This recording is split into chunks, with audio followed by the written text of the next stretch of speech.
Belum pernah melihat pria sekuat ini. Baru saja dilihatnya dia benar-benar menggali lubang yang dalam di tanah, dan memasukkan pipa PVC ke dalam lubang yang dalam tersebut, hingga sejajar dengan lubang tersebut. Pada saat yang sama, isi celahnya dengan lumpur dan ratakan. Baru setelah menontonnya barulah kita sadar bahwa orang-orang mulia selalu ada di tengah masyarakat. Kemudian dipasang pipa air, dimasukkan ke dalam pipa hisap dengan katup pilot. Setelah diuji efek pemompaannya cukup ideal, ia kemudian membersihkan lahan di sekitar sumur, membuatnya rapi dan rata, dan menggali struktur bertingkat dari tanah di sebelah gundukan, membentuk perbedaan ketinggian dengan kepala sumur air, dan akhirnya, di keempat sudutnya, tenggara, barat laut, gali lubang. Di atas lubang, dan di antara keduanya, ada lingkaran yang dikelilingi panel plastik.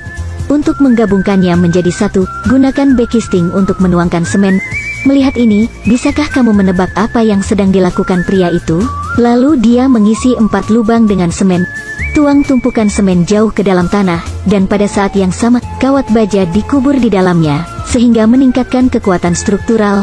Di bagian belakang, mulailah menuangkan semen dalam jumlah besar ke dalam backcasting. Semua penuangan selesai, ratakan permukaannya dengan hati-hati. Semen mengeras dan menghilangkan backcasting untuk mendapatkan dasar semen. Kemudian, masukkan tabung bundar lainnya ke keempat sudutnya. Digunakan untuk terus menuangkan semen ke dalam, sehingga menaikkannya, membentuk basis pendukung seberat 4 ton. Dengan cara ini, bagian dasar dari keseluruhan proyek selesai. Selanjutnya ia akan membuat komponen inti dari proyek ini, yaitu rangka kayu dengan baling-baling berputar di atasnya. Setelah baling-baling dipasang roda gigi pada poros putar di bagian bawah. Kemudian secara vertikal roda gigi ini dihubungkan ke roda gigi transmisi meshing, dan sumbu putarannya dipasang pada rangka kayu dengan kunci.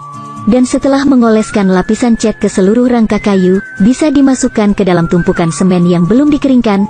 Batu bata juga diperlukan untuk membangun dinding di antara tumpukan semen, sehingga membuat dinding bata berbentuk lingkaran sebagai pembatas. Setelah semua pekerjaan konstruksi selesai, kawat baja pipa air diikat, dipasang konektor, kawat baja lain dipasang pada roda gigi, dan kedua kawat baja disambung, membentuk batang penghubung yang lengkap. Proyek telah selesai lengkap. Sekarang semuanya sudah siap, angin timur bertiup. Menonton ini, semua orang akan dapat melihat apa yang dilakukan pria itu. Ya, ini adalah menara penyiraman otomatis yang memompa air menggunakan tenaga angin. Laki-laki perlu memanfaatkan menara air ini untuk memasang irigasi otomatis di sawah di desa, dan membantu penduduk desa menghemat biaya dan meningkatkan efisiensi produksi.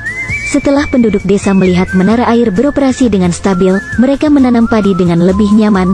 Harus mengagumi pengerjaan hebat dan ide-ide hebat pria itu. Nah, untuk menara irigasi otomatis bertenaga angin ini bagaimana penilaiannya?